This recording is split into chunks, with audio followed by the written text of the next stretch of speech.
नीरन साहब, ये बातचीत थोड़ी आके उलझती हुई नजर आ रही है। अब सवाल इस बात पे आ गया कि दरअसल ओवैसी साहब हैं किसके नुमाइंदे? क्या वो एलीट मुसलमानों के नुमाइंदे हैं? क्या जो पिछड़े मुसलमान हैं उनके नुमाइंदे हैं? किसके नुमाइंदे? ये बिल्कुल उसी तरीके से बात हो गई कि अगर आप अखिलेश यादव की बात करें तो बात होगा कि ओबीसी के वो नेता है। मायावती की बात करेंगे तो दलितों के नेता मानी जाती है। भारतीय जनता पार्टी के बारे में कुछ समय पहले कहा जाता था बनियों और ब्राह्मणों की पार्टी है। तो अगर ये सवाल अगर फयाज साहब उठा रहे हैं कि दरअसल उनकी राजनीति से हिंदुस्तान के पसमानदा मुसलमान का कोई फायदा नहीं, कोई लेना देना नहीं है, तो इसमें गलत क्या है? आपको अपने को अनम्यूट करना पड़ेगा। ओवैसी किसके नुमाइंदे हैं?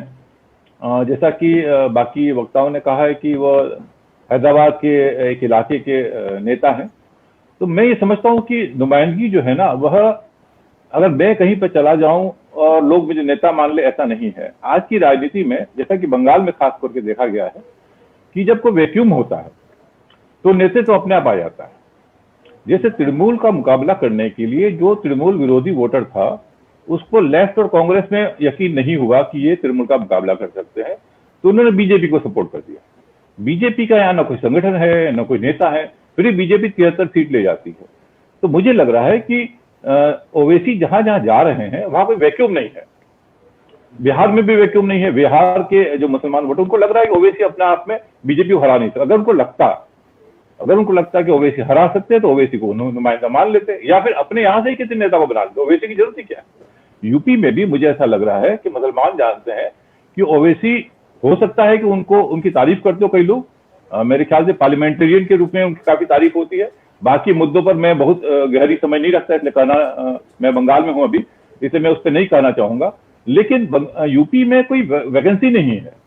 अखिलेश यादव आज भी, मायावती का मैंने कहा कि उन्होंने अपनी विश्वसनीयता खो दी है। एक जमाने में दोनों में टक्कर थी, मुलायम और मायावती में। आज की तारीख में अगर मुसलमानों कहीं जाना, कांग्रेस कहीं नहीं है, तो अखिलेश यादव ही हैं। तो अगर अखिलेश और ओवैसी में मुसलमान वोटर को चुनना होगा तो निश्चित रूप से वो उन्हीं को चुनेंगे जो वहां पर योगी को टक्कर दे सकते हैं अपना, क्योंकि यादवों का ओबीसी के सपोर्ट बेस के कारण से। तो ये तो मैथमेटिक्स है। अगर मैथमेटिक्स में अगर अखिलेश यादव की पार्टी 20-22% ले जाती है अपने कट्टर वोटरों का, और अगर 5 साल विपक्ष में रह के, और अभी जो उन्होंने कुछ वादे किए हैं बिजली वगैरह के, अगर वो 25-26% ले जाते हैं या 30%, 30% तो बहुत बड़ी संख्या है, तो मुझे लग रहा है कि मुसलमान अगर सपोर्ट करना चाहेगा तो अखिलेश का ही करेगा। वो ओवैसी को वोट देके बर्बाद नहीं करना चाहेगा निश्चित रूप से। आज की तारीख में कोई भी पार्टी जो है, तीसरी पार्टी या चौथी पार्टी खड़ी होना चाहे, बंगाल ने दिखा दिया वो संभव ही नहीं है। इसलिए ओवैसी मेरे ख्याल से 100 में लड़े, चाहे वो 400 में लड़े, वहां उनको 0 सीट ही मिलने वाली है। आलोक जी, आपको क्या लगता है? देखिए, यहाँ काफी आपने सही कहा जब निरंजन से आप सवाल पूछ रहे थे कि थोड़ा उलझ से गई है बहस, और ये सही बात है, उलझ से गई है। क्योंकि हिसाब ये लगाया जा रहा है कि साहब वो मुसलमानों में कौन सा तबका है और ओवैसी किसके नेता हैं। नहीं आलोक, माफ करेगा, मैं थोड़ा सा सवाल को थोड़ा सा रिफ्रेश कर लेता हूँ। दरअसल जब मुसलमानों के बारे में बात की जाती तो ऐसा लगता है कि वो सारे मुसलमान एक तरीके के हैं, उनके बीच में विभेद नहीं है। लेकिन फैजी साहब जो बात कह रहे हैं उसके हिसाब से कि मुसलमानों के अंदर भी विभेद है। जैसे हिंदुओं के अंदर पता चला अपर कास्ट है, फिर बैकवर्ड कास्ट है, फिर उसके बाद दलित है, उसी तरीके से वहां पर भी है। तो सवाल ये खड़ा होता है कि दरअसल ओवैसी की पॉलिटिक्स किस तरह के मुसलमानों को रिप्रेजेंट करती है। वोट कौन देता है वो एक अलग सवाल है। क्या वो पसमानदा मुसलमानों की राजनीति को रिप्रेजेंट कर, जिसके नेता अली अनवर एक जमाने में हुआ करते थे, या एजाज अली साहब होते थे, किसकी राजनीति को रिप्रेजेंट करते हैं? ठीक है, तो देखिए, जहां तक सवाल है कि क्या मुसलमानों के मुद्दे क्या हैं, तो मुसलमानों के मुद्दे और हिंदुओं के मुद्दे कोई बड़े अलग अलग मुद्दे नहीं है। अगर मुसलमान गरीब है तो उसका मुद्दा वही है जो गरीब हिंदू का है। अगर मुसलमान अमीर है तो उसका मुद्दा वो है जो अमीर हिंदू का है। लेकिन जब वो अपने को मुसलमान देखता है, अगर वो अपने को मुसलमान देख रहा है, तो ये बात बिल्कुल सही है कि वो एक होमोजीनियस आइडेंटिटी नहीं है, मोनोलिथ नहीं है मुसलमान, उसके अंदर बहुत सारे कलर्स हैं। लेकिन जिस तरह से आप राजनीति में देखते हैं कि एक वक्त पर तमाम लोग हिंदू हो जाते हैं, वो अपने सारे मुद्दे दाएं बाएं कर देते हैं, उसी तरह किसी वक्त मुसलमान भी मुसलमान हो जाता है। तो जो मुसलमान चुनाव के वक्त पर मुसलमान हो जाता है, ओवैसी साहब उसके रिप्रेजेंटेटिव होने की कोशिश करते हैं। वो हैं ये मैं नहीं जानता हूँ, लेकिन वो कोशिश जरूर करते हैं। और तमाम और राजनीतिक दल भी ये कोशिश करते हैं कि वो ऐसे मुसलमानों को अपनी तरफ अट्रैक्ट करें जो इस्लाम के नाम पर एक हो रहे हैं। इसमें दुर्भाग्य की बात यह है कि आमतौर पर जो नैरेटिव खड़ा होता है वो ये होता है कि मुसलमान वर्सेस मॉडर्निटी, ये जो एक नैरेटिव है ये बड़ा भारी घातक नैरेटिव है। और जो भी नेता खड़े होते हैं और अपने को मुसलमानों का प्रतिनिधि बताते हैं और आगे बढ़ने की, तरक्की की किसी भी बात का विरोध करते हैं, वो अपने राजनीति का कितना भी फायदा कर लें, वो अंततः समाज का नुकसान कर रहे हैं और लंबे दौर में दिखता है कि वो अपना भी नुकसान करते हैं। लेकिन आज की तारीख में जहां तक उत्तर प्रदेश का सवाल है, ये बात अभी निरंजन जी ने कही, विनोद जी ने कही, मुझे भी ऐसा लगता है कि यहाँ बहुत इस बारे में बहुत भारी कंफ्यूजन नहीं है। मुलायम सिंह यादव बहुत जमाने से उत्तर प्रदेश में मुसलमानों के बीच एक बड़े नेता रहे हैं। कोई वजह नहीं है कि कोई मुलायम सिंह यादव को ये माने कि ये हिंदुओं के नेता हैं, हमको इनसे दूर जाना है। तो अगर कोई आदमी भारतीय जनता पार्टी, बहुत सारे मुसलमान बीजेपी को भी वोट दे देते हैं, ये भी मैं आपको साफ कर दूं यहाँ पे, भारतीय जनता पार्टी को मुसलमानों ने वोट दिए हैं, देते हैं, लेकिन वो मुसलमान हैं जो कोई और कारण देखते हैं, कोई और गणित देखते हैं और वो अपने को मुसलमान देखकर वोट नहीं दे रहे होते हैं।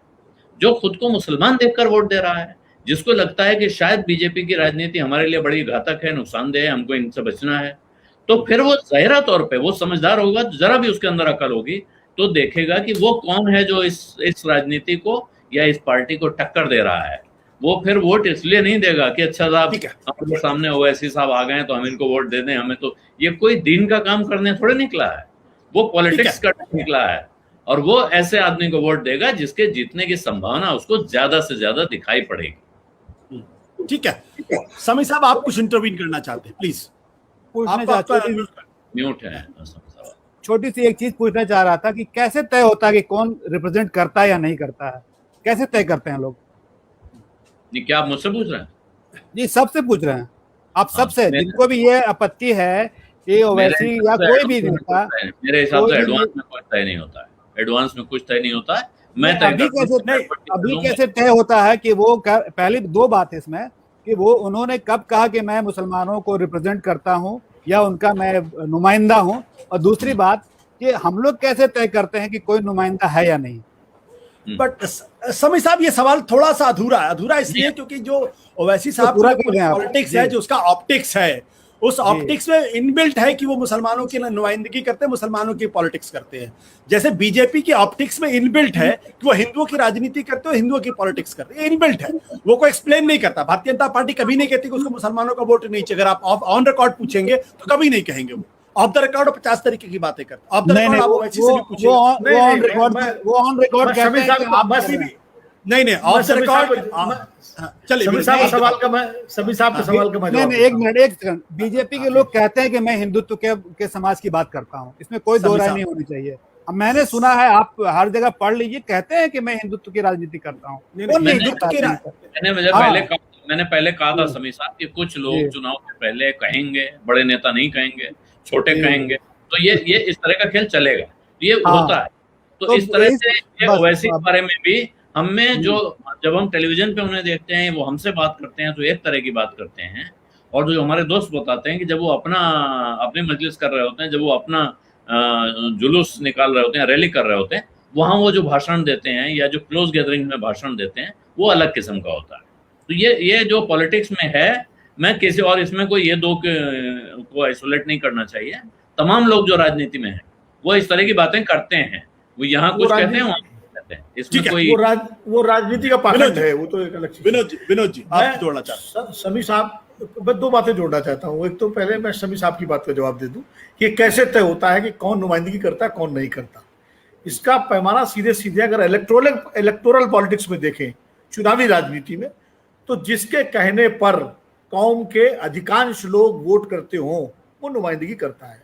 जैसे मायावती चाहें तो दलितों का अधिकतम वोट ट्रांसफर करा देती हैं, इसलिए हम लोग उनको दलितों का नुमाइंदा मानते हैं। मुलायम सिंह यादवों का जो है वोट ट्रांसफर करा देते थे, एक समय तक ओबीसी का करा देते थे, इसलिए हम उनको नेता मानते थे। लालू यादव के अंदर भी ये गुण था। चौधरी चरण सिंह के अंदर गुण ये था कि पिछड़ी जातियों का और जाटों का वोट ट्रांसफर करा देते थे, इसलिए जो है उनको माना जाता था। मोदी जी जो है वो हिंदू, योगी जो है उनके कहने पर हिंदू किसी को भी वोट दे देगा। मतलब वो अगर शहनवाज हुसैन चुनाव लड़ रहे होंगे तो भी हिंदू जाके दे देगा कि मोदी जी के कैंडिडेट है। तो ये क्या ओवैसी साहब के कहने से मुसलमान जो है किसी गैर मुस्लिम को वोट दे देगा या दूसरे, उससे तय होता है कि कितना इलेक्टोरल पॉलिटिक्स में नुमाइंदगी की जहां तक बात, ये एक पैमाना है नंबर एक। दूसरा, फैजी साहब ने एक सवाल किया था एक कि ओवैसी साहब जो है मुसलमानों के मसाइल नहीं उठाते। देखिए फैजी साहब, हर समाज के दो तरह के मसाइल होते हैं।